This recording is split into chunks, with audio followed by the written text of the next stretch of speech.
Salam sehat selalu sahabat tani. Di kesempatan pagi hari ini kita akan mengulas kembali masalah pertanian, kesehatan padi, serta cara perawatan atau mencegah penyakit, hama, dan sebagainya.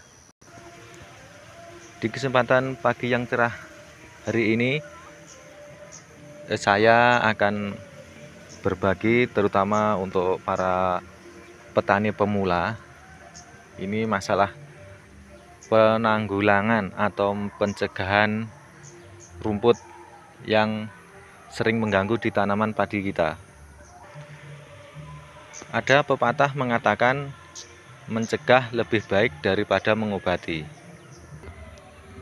Kenapa kok saya bilang mencegah daripada mengobati?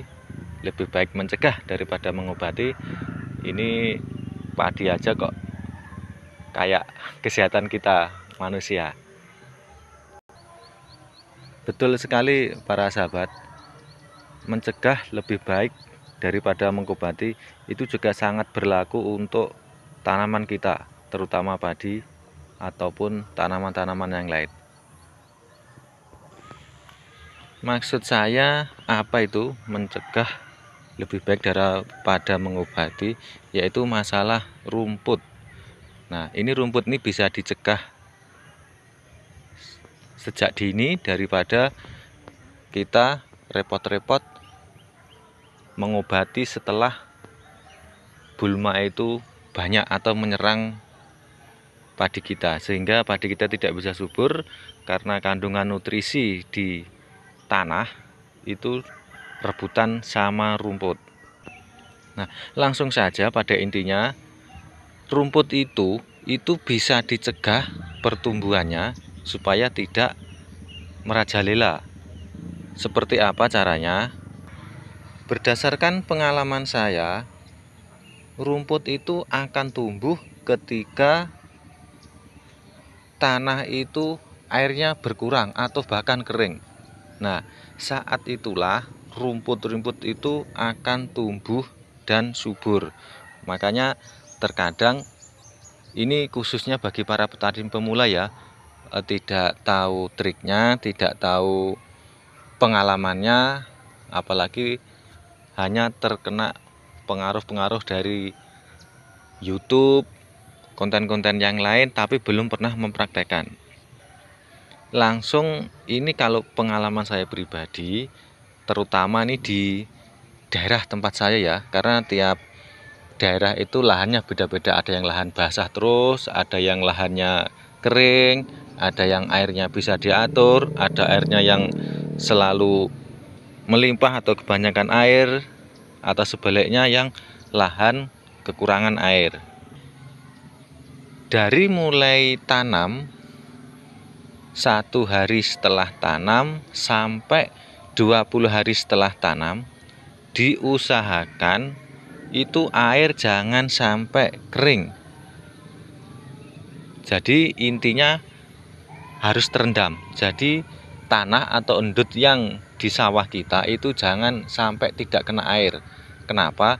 Karena kalau tidak kena air, maka dia akan tumbuh rumput. Dan otomatis kalau rumputnya sudah tumbuh, maka kita nanti akan mengeluarkan banyak biaya dan juga tenaga.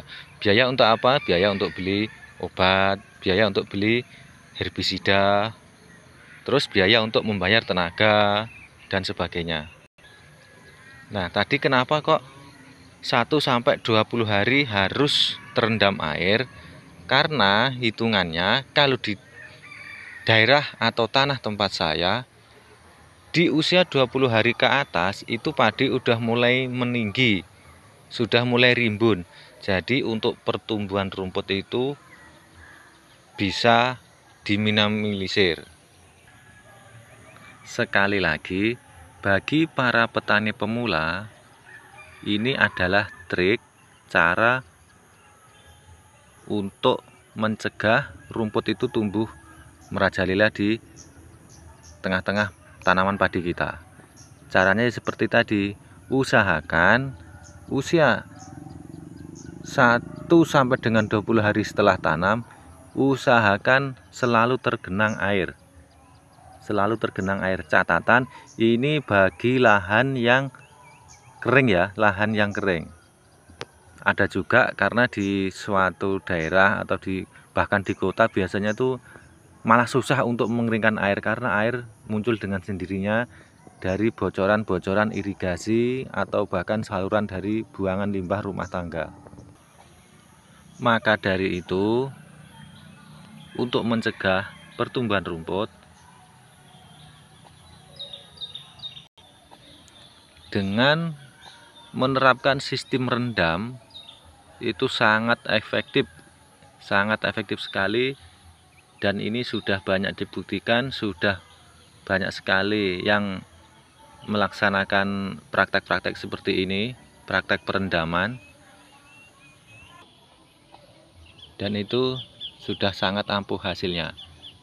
Seumpama nanti ada tumbuh-tumbuh rumput itu tidak banyak atau tidak merajalela, jadi sangat membantu kita, terutama hemat biaya dan hemat tenaga. Seumpama ada rumput itu pun hanya nanti kita kasih obat, bisa kita semprot, atau obat serbuk bubuk itu kita campurkan saat kita melaksanakan pemupukan dengan cara dicampurkan dan disebar bareng dengan pupuk. Itu banyak sekali obat-obatnya, bisa cari di toko pertanian, banyak sekali. Jadi ini salah satu trik atau mensiasati supaya bulma-bulma tidak tumbuh bebas di tengah-tengah padi kita. Semoga pengalaman yang saya sampaikan pada pagi hari ini bisa membantu khususnya para petani pemula.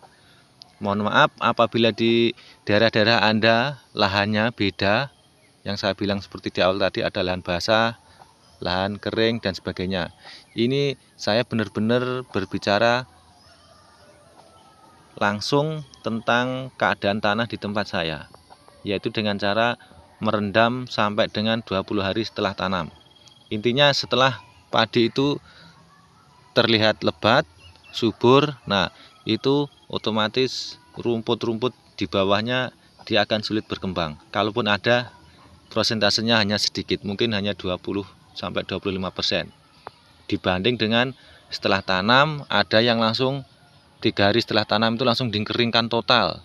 Tujuannya katanya biar kandungan asam atau kesuburan tanahnya menjadi subur dan sebagainya. Banyak sekali macam-macam praktek-praktek cara mengolah padi. Tetapi ini adalah pengalaman yang saya bagikan setelah saya praktekkan selama ini.